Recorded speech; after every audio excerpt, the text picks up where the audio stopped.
Libs of TikTok reports that our friend Jeffrey Marsh will be attending the DNC as a featured guest.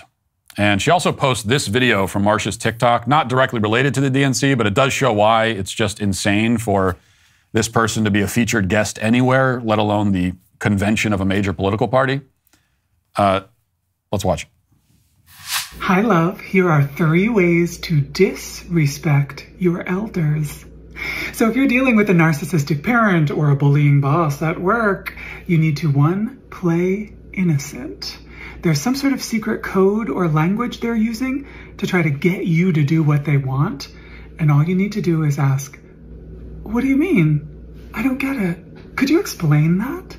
Be innocent. Number 2, feel no guilt.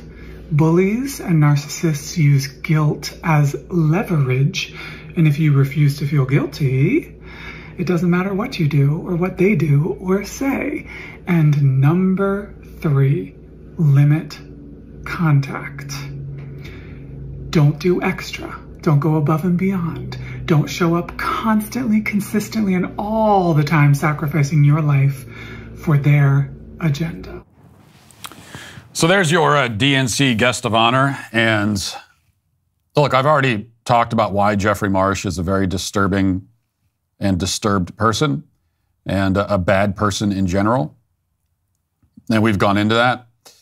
Here he is again, encouraging his audience, an audience that is comprised largely of young people and kids, and not like incidentally comprised of a lot of kids, but he has carefully curated an audience of children. And here he is again, encouraging them to break off contact with their parents, trying to drive a wedge between them and their parents. This is a major focus of his, as you saw in some of the videos we played last week.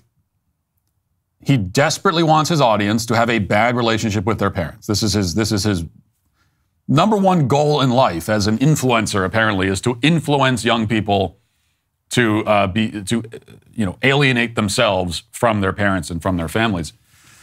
And in this case, he's giving advice to people with, he says, narcissistic parents or bullying bosses. Now, we already know that in Marsh's world, narcissists and bullies are those who do not affirm everything you say and believe. A narcissistic bully a narcissistic bullying parent is one who loves you enough to not affirm, for example, your gender confusion.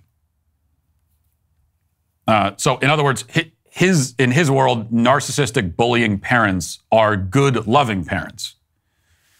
So that's the game. First, convince the audience to see their parents, to see any adult authority figure who questions them at all, as a narcissist and a bully.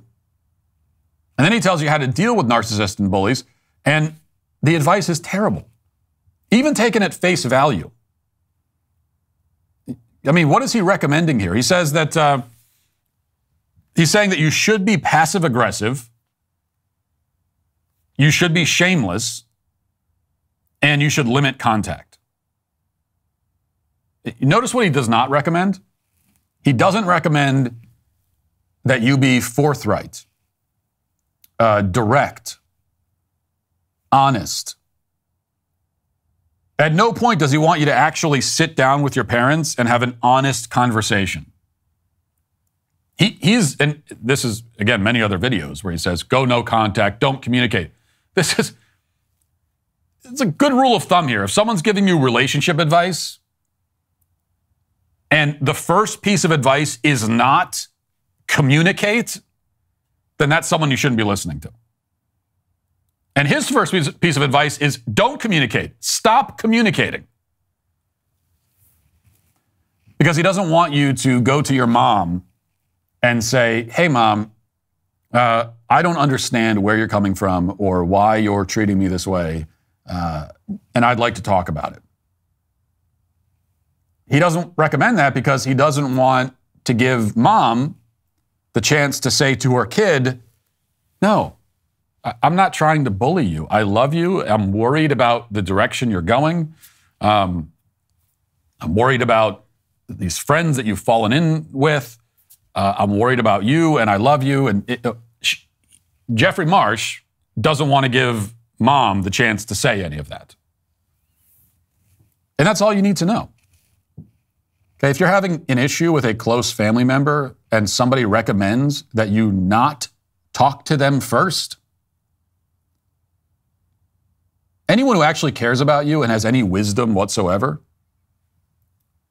if you come to them with a problem you're having in your life with a loved one, the first question they should ask is, well, have you talked to this person about it?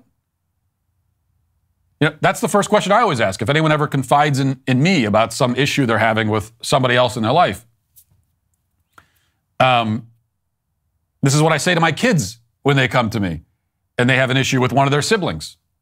My first question is, have you talked to them about this? Have you told them how you feel?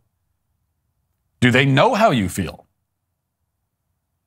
Well, let's start with that.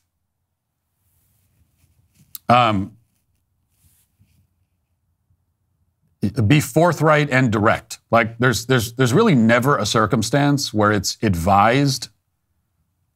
I'm not going to say never, but there are rarely circumstances, especially in personal relationships, where it would be advised to not be forthright and direct and honest. And in fact, in this case, he's recommending passive aggressiveness as a strategy. And in this case, we can say definitively, passive aggressiveness is never the right approach, no matter, even if you're dealing with an actual narcissistic bully. Passive aggressiveness is never going to be the recommended way of dealing with it. If you go to someone and say, I'm being bullied by this person, oh, have you tried being passive aggressive? Now, I found that passive aggressiveness really worked quite well. But this is what you get if you're taking advice from someone who, number one, has no wisdom, and number two, has bad intentions, let's just say. Hey, YouTube, thanks for listening to the show. If you'd like access to my full show with no ads, you should go to dailywire.com and use promo code Walsh to get 2 months free on all annual plans. See you there.